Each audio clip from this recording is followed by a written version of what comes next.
Hi, it's Rebecca here from Precious Pages Papercraft, and today I'm designing a layout for Peartree Cutfiles using this gorgeous Snowflake frame. So I've cut my frame out on white smooth cardstock, and my plan is to stitch silver thread around the centre circle there. I'm going to create a mixed media background today using my Cosmic Shimmer iridescent watercolour paints. These are my favourite thing to use at the moment because they are so sparkly and shimmery. They are really perfect for wintry layouts. So I've got my background cardstock here is a white textured basil cardstock, and I have put some water in my paint pots to activate them. They are solid paints. You add water and mix it up with a paintbrush and it activates the paint and the shimmer. And I'm literally just using a paintbrush to add splatters to my background, and then using a piece of packaging just to dab that down and kind of smush it out a bit, but enough that you can still see a lot of white space. And also doing it this way, it means that you can see the individual shades of blue as opposed to a complete colour wash background.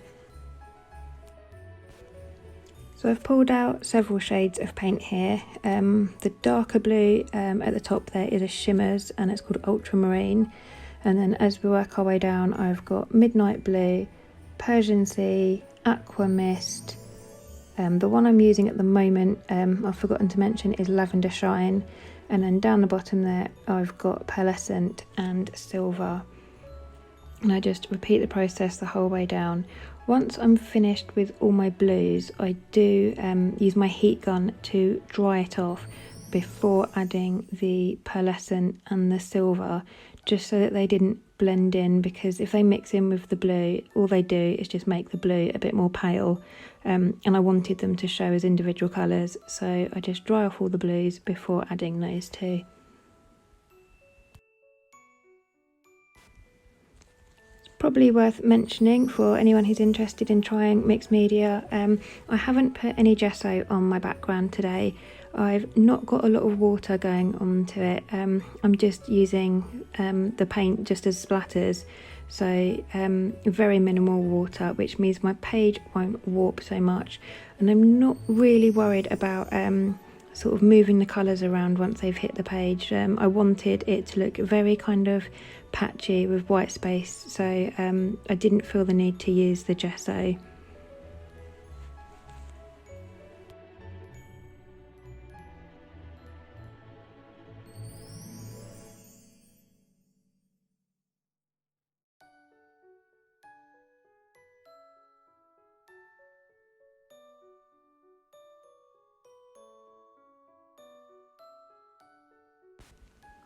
And you can already see here the shimmer in these paints. It's really sparkly. I'll try and capture it better with some close-ups at the end, but these are really gorgeous paints. I absolutely love them. They are the closest thing I've found to shimmers, which aren't very easy to get hold of in the UK at the moment, so these are the next best thing I've found. So once I've added the white and silver, I pop that aside and let that dry, and off camera I've completed my silver stitching. I've done it by hand because my sewing machine does not like this silver thread at all. So my plan for this layout is to turn the middle section there into a shaker pocket with some sequins inside. So I've got a sheet of acetate here, and I'm just drawing around that centerpiece to make sure it's the right size, and then I'll cut that out. I'm leaving an extra border around my pen mark, obviously to give it something to stick to on the back. The one thing with shaker pockets is you really don't want any gaps at all, so you need to make sure everything is stuck really hard and fast. So I'm using glossy accents, and I'm going all the way around, and I'm applying quite a bit because I've got that thread on the back there, and I'm going to pop the acetate on, and I'm going to leave that for, I think I probably left it for about 12 hours if not longer, under some heavy packs of card, just to make sure it's stuck. And not content that I had enough mixed media on my background, I've now decided I want to add some texture paste as well. So I've marked out where my circle will sit, and then I've got this snowflake stencil. I'm doing one large snowflake in the middle and some slightly smaller ones all around the outside of it, and they will fill that circle frame in the middle. And this texture paste is one by Ranger. I absolutely love this. It's opaque matte, and or opaque white I think it's called, and it dries really quickly, so it's really good because it means you haven't got to sit here waiting for ages before you can carry on. And it also dries white, so you can see it on top of your mixed media. So I've put my layout aside just for that texture paste to dry off whilst I do this. This is vellum I've got here, and I'm going to put a sheet of this on the back of my sequin shaker pocket, and that's just because I wanted the mixed media to show through, but I wanted it to be a bit more kind of muted so that you could see the sequins and they didn't get lost in the busy background. So the vellum will help to give that kind of like a frosty look, and make my sequins a lot more obvious. And I'm just picking out my sequins here. I've got some silver ones, and I've got some iridescent ones that look quite pink on camera here, but they are kind of like a pearlescent colour. Now, because I want all of my sequins to move in the shaker pocket, I'm going to add some foam all the way around the back of my frame, and that's so that the sequins can sit in the acetate but have enough space to move around. And so I'm going to go all the way around. I've cut it really thin, and once I'd done this and I took a break, I actually saw Marie's layout that she'd made for the Go-Go Getaway Cybercrop challenge, where she'd used her winter frame cut file and added those gorgeous snowballs. So I thought, as I was doing a shaker pocket anyway, I was going to add some of those balls in as well. So thank you very much, Marie, for that idea. I absolutely loved your frame. If you haven't seen it, do have a look in the Facebook group. It is absolutely stunning, and the balls on this really do make a huge difference to the overall effect of my layout. It's so much better than just having sequins in there. And because the photo I'm using is of my little boy, it's a couple of years ago now, we were over the field at the back of our house catching snowflakes and playing in the snow. So to have those snowballs in my shaker pocket was really perfect, and I would never have thought of that idea myself. So they really do make a difference. So if you haven't got any of those, I do recommend getting some because they are fabulous. So there we go, all my sequins are going in. I'm going to add loads more, and I'm also going to chuck those balls in. Here we go, I've got loads of them. So they are polystyrene, and these have like an iridescent glitter on them, so they're really sparkly. And I'm also going to throw in some white snowflakes that I've got. These I just cut with metal dies. I've got a manual die cutting machine, so I just whiz that through, and I just keep a bag of them in my winter stash. Mixing loads and loads of sequins in, making sure it's all as flat as possible so that I can stick that vellum on the back. Now again, I put glossy accents all the way around, and then I'm going to put my vellum on and pop it to one side with something on top of it just to make sure it sticks firmly, because if there's any gaps or it doesn't stick properly, those sequins are just going to all fall out as soon as I pick the layout up, which often does happen with me with shaker pockets. So I'm going to pop that to one side.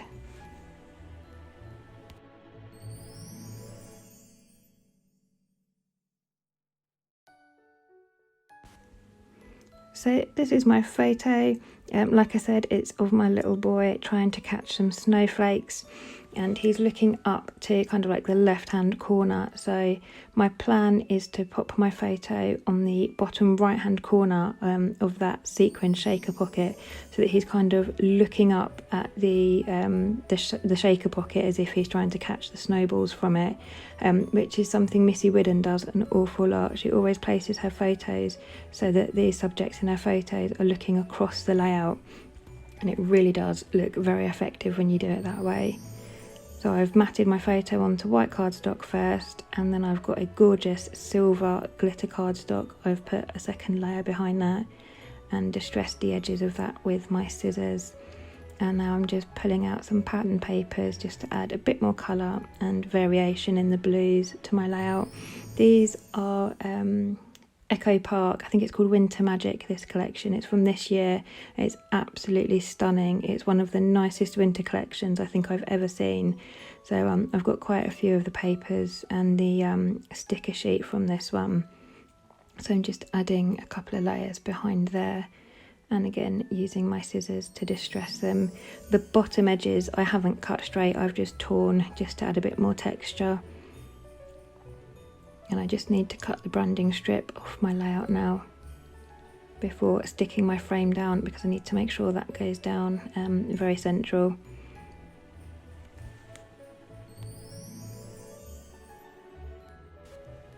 So still deciding to throw more at my background, I've decided to add some white splatters to it just to lighten it up in a few areas. So I've just mixed some white gesso with a little bit of water there, and I'm just using my paintbrush to add the splatters. I don't use any packaging and smush these down or anything, I just leave them as is and just let them dry.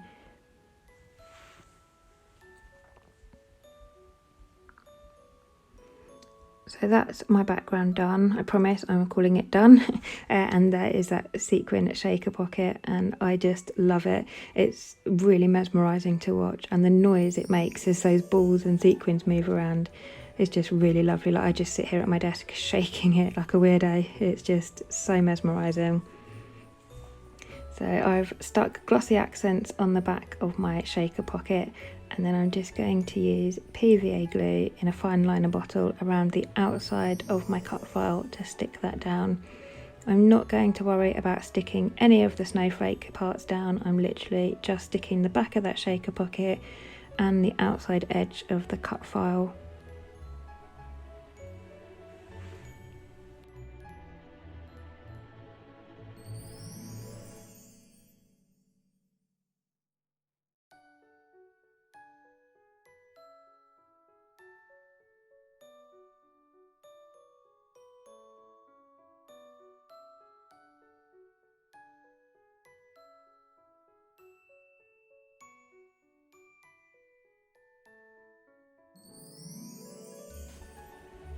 And then I got to this point in my layout and I was like, how am I going to embellish this? Because it does look quite busy. I've got so much going on with the mixed media and that lovely shaker pocket. I didn't want to overdo the embellishing. So I pulled out a few of my Bramble Fox pieces and a couple of bits from that Echo Park collection. I actually bought some parts as digital, so I've got some digital papers and also some digital ephemera that I've just printed off and stuck onto white cardstock just to make it a bit sturdier, but I'm going to keep it really simple. So I've got a snowman and an icicle. They are both from Bramble Fox, and another little snowflake that I'm going to pop on the bottom corner. And these are just those printed bits of ephemera from the Winter Magic collection. And you've got my little rat keeps popping her head in. That is Pot Noodle, as named by my son. I would never name an animal Pot Noodle, but we gave him the choice of naming one of the rats, and he picked Pot Noodle. So it was meant to be called Noodles for short, because we thought it sounded less silly, but Pot Noodle is stuck, so she never gets called Noodles. So off camera there, I've added some more silver stitching to the outside edge of that cut file frame just to bring in a bit more of the silver.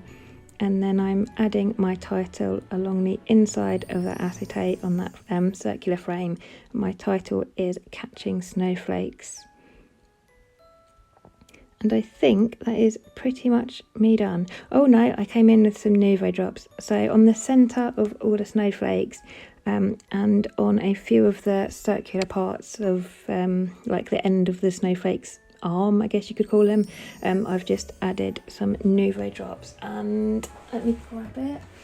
that one is called, it's a metallic one, it's called Liquid Mercury. It's like a dark silverish grey colour, but it's metallic, so it's a bit shiny, so it's really pretty.